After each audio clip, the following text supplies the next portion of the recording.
पार्कों के विकास के नाम पर सरकारी खजाने को बेहिसाब बहाने वाली मायावती सरकार की नींद सुप्रीम कोर्ट ने एक बार फिर उड़ा दी है।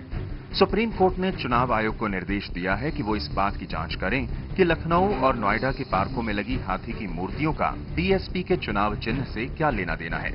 मुख्य न्यायाधीश न्यायमूर्ति केजी बालकृष्णन की अगुवाई वाली बेंच के निर्देश के मुताबिक चुनाव आयोग अब इस बात की पड़ताल करेगा कि पार्कों में लगी हाथी की मूर्तियां कहीं बीएसपी का प्रचार करने के मकसद से तो नहीं लगाई गई हैं।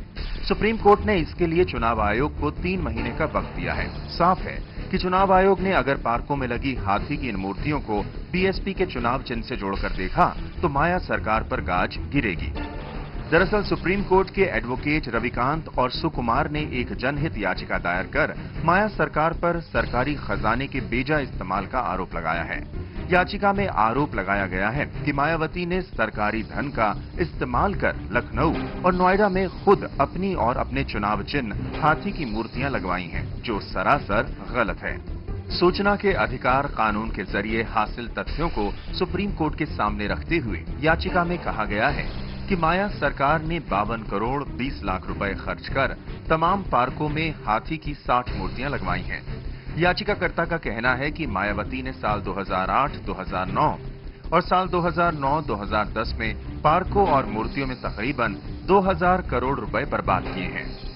हमने अपने पिटीशन में यह कहा था कि मायावती की मूर्तियों को हटाया जाए और इलेक्शन सिंबल जो लगे हैं बीएसपी के वो हटाए जाएं, और हमने ये भी कहा था कि ये सारों के पैसा बहुजन समाज पार्टी और मुख्यमंत्री मायावती से इसको वापस लिया जाए।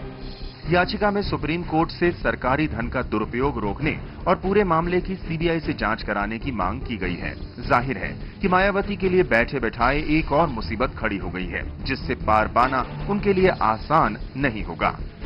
हाथी मेरे साथी का नारा लगाते हुए माया सरकार उत्तर प्रदेश में जगह जगह हाथी की मूर्तियां लगवा रही है। अब सुप्रीम कोर्ट के आदेश के बाद चुनाव आयोग को तय करना है कि ये मूर्तियां केवल हाथी का प्रतीक हैं या माया सरकार का चुनावी चिन्ह। कैमरामैन अबू तला के साथ विप्लव अवस्थी, CNEV, दिल्ली।